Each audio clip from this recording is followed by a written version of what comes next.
guys, welcome back to another video.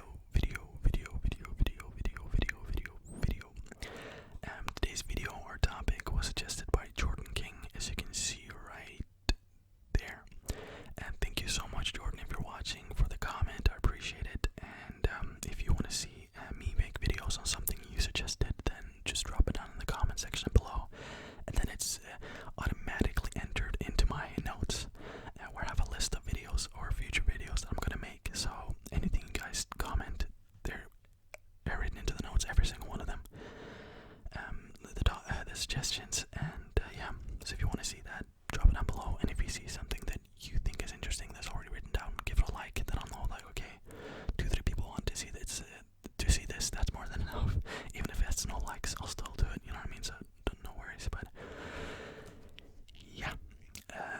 Also, thank you guys so much again for the support on my channel. It's lovely to see, and it makes me so happy. Even if it's just one person commenting, which is more. But even if it's just one person, it means so much to me to see a comment, and just seeing you guys putting like thoughts into what you're saying. It just makes me so happy to see. So thank you so much. I really do appreciate it.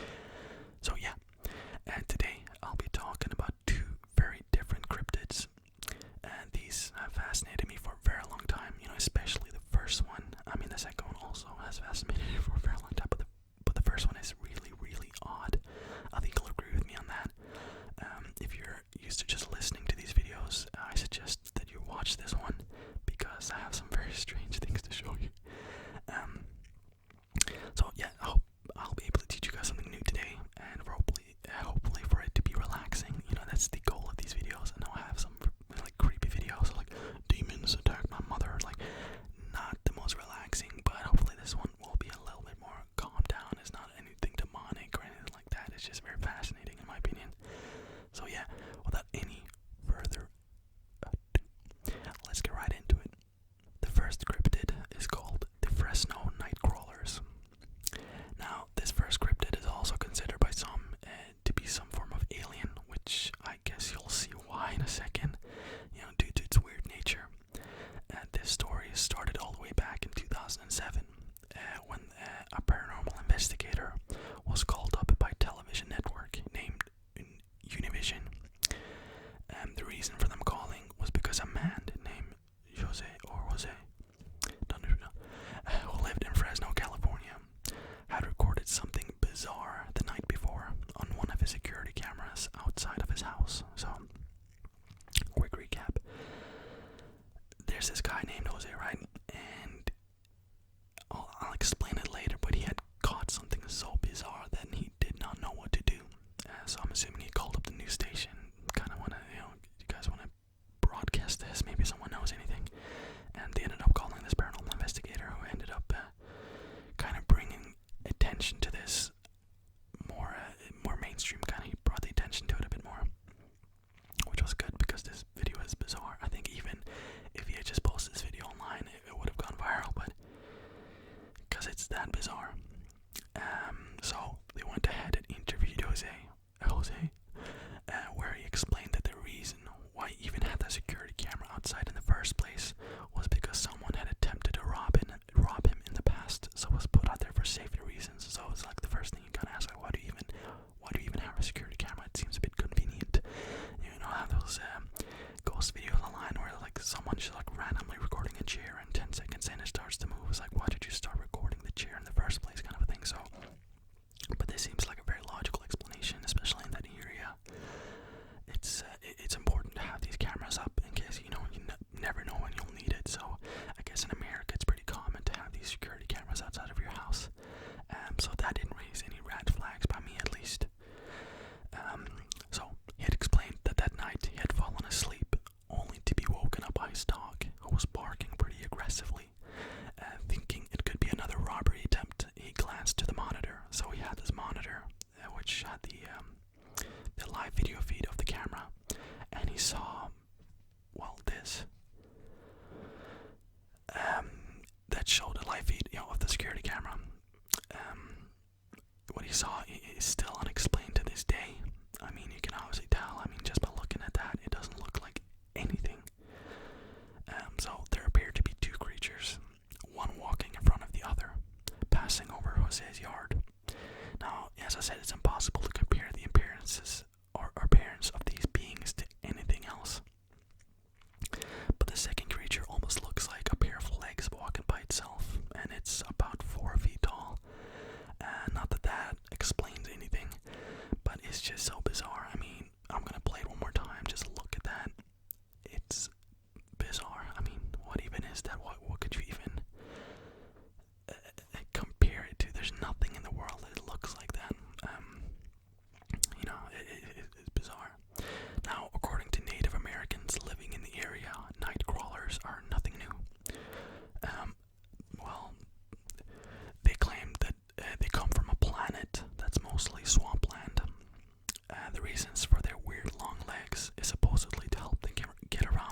some sort of puppet, which kind of rules out a hoax because I think they also had a editing specialist or whatever kind of look at the video, and he couldn't find any evidence of it being edited or tampered with. So whatever it was seems to have been there. And if he faked that, then how did he do that? Because all these specialists, they couldn't even come close to replicating it, which is kind of sus. So even to this day, this video is still unexplainable. And the odd thing about this is that nothing has ever been captured since that look even remotely similar to the original video, which begs the question, what or who or what are the Fresno Nightcrawlers? Who knows? I don't think we'll ever know. I don't think that video will be explained ever. It's just too bizarre to be explained. Alright, on to the second cryptid of today's video, the Skunk Ape. Now, for many, this is just another version of Bigfoot or Sasquatch, and it could very well be. But for some, this is a completely different creature who they believe exists in the thick forests of California. Not California, Florida. Sorry about that. Thick forests of California. That would have been interesting. So, why the name Skunk Ape? Well, it's reported to have an awful smell. And the ape part for obviously looking like an ape. Now, similar to Bigfoot, but it's a lot shorter in comparison, allegedly. It's also more red in complexion in comparison to the Bigfoot. The Bigfoot is, like talked about, more black and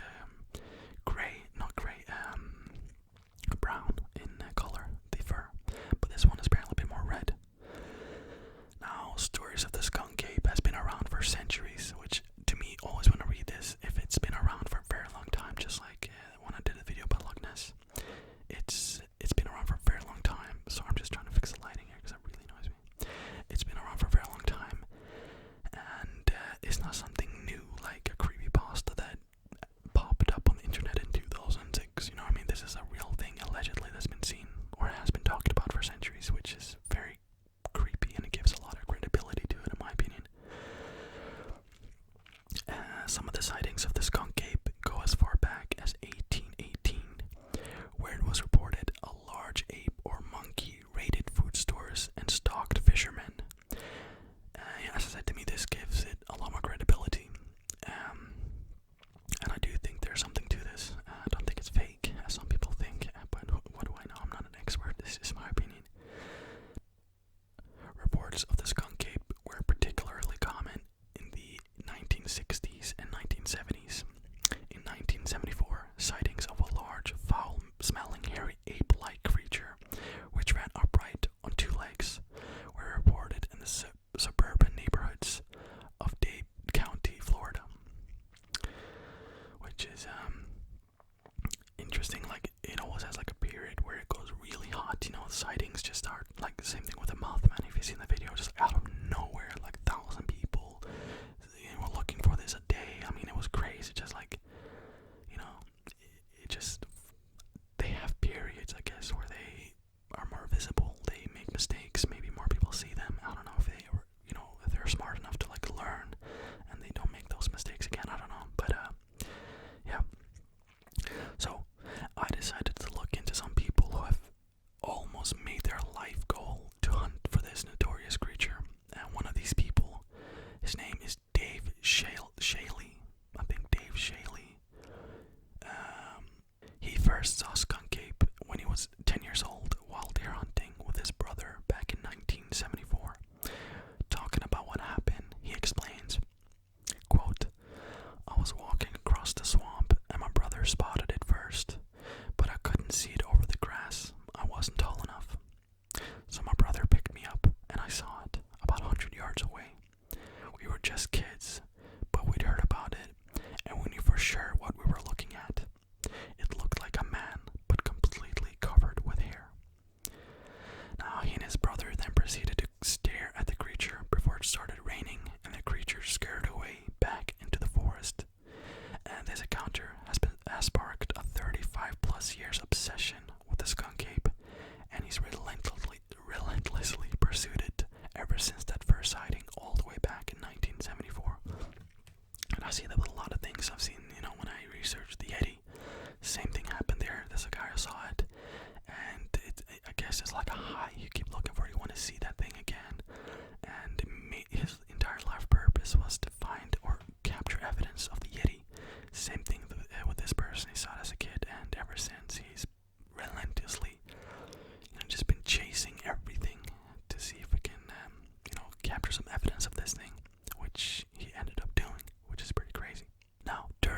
those years, he's claimed to have captured the Skunk Ape on video at least twice.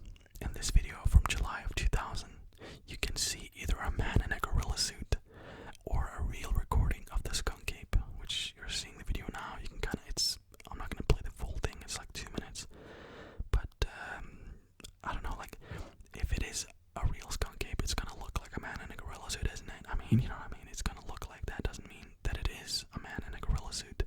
So this could very well be genuine recordings of, the Skunk Ape, but I don't know.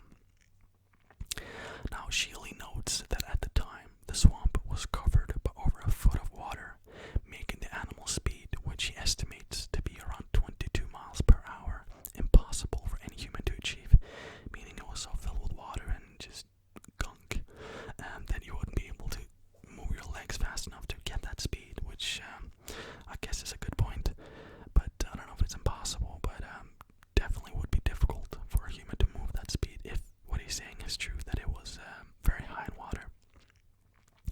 Now, he did actually have another sighting a few years earlier in 1998. He was sitting up in a tree looking out over the field when he spotted the Skunk Ape for the second time.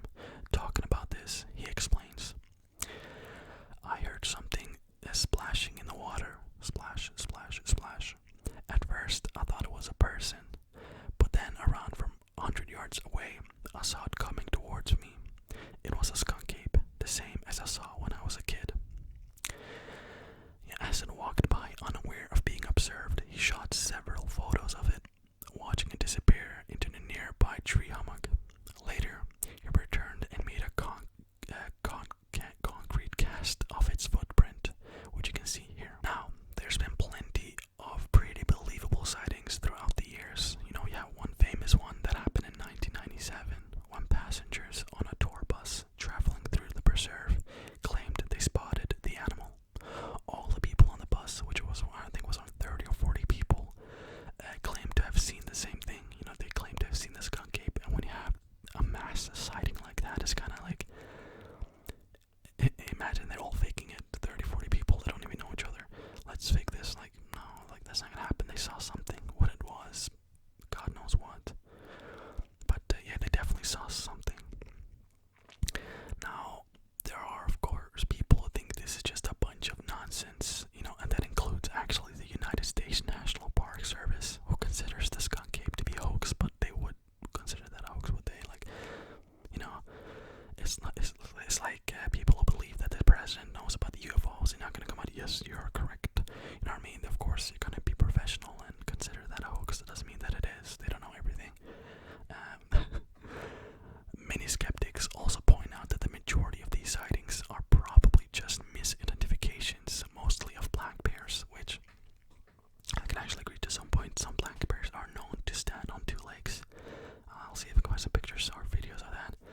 But it's uncommon, but it's not too uncommon. It happens to do that. I don't know why they do that, but it happens. If you see that, if you see like a bear from the back standing up, I mean, you're gonna fucking think it's either a Skunk Ape or a Bigfoot. I mean, let's be honest. But I don't know. It could be, but those videos I've shown you now, if they are legitimate, if they're not faked, then those are not black bears. You know what I mean? So until we get undeniable evidence of its existence, of this legend, it will remain that, just a legend, which is the ending of this video. Now, as I said, there's a lot more to this. I mean, you can look this up yourself and you can read much more about this. There's a lot of journalists that looked into this, both cases, and there's many articles written, which I read articles for these videos, and I make my own kind of script for it. I never copy stuff. I would never do that. That's just, I've actually seen some videos where you can like tell it's copied, but I enjoy writing, so I enjoy reading these articles and making my own kind of scripts out of it, I guess. I hope it's good enough. I try to make it professional, not just like, he saw a bear, it was cool. Like, okay, that would be kind of retarded, but anyways, I hope that you guys enjoyed the video. I'm sorry about the lighting. It's for some reason kind of like disconnecting and connecting from my computer, which is just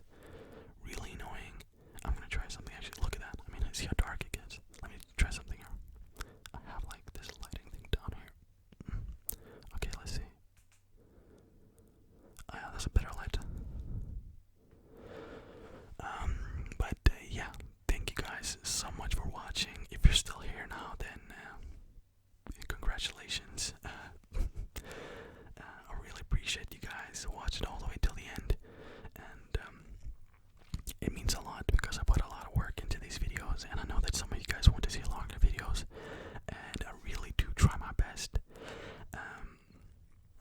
But I don't want to drag it out with, what's it called? Sorry about that. I don't want to drag it out with unnecessary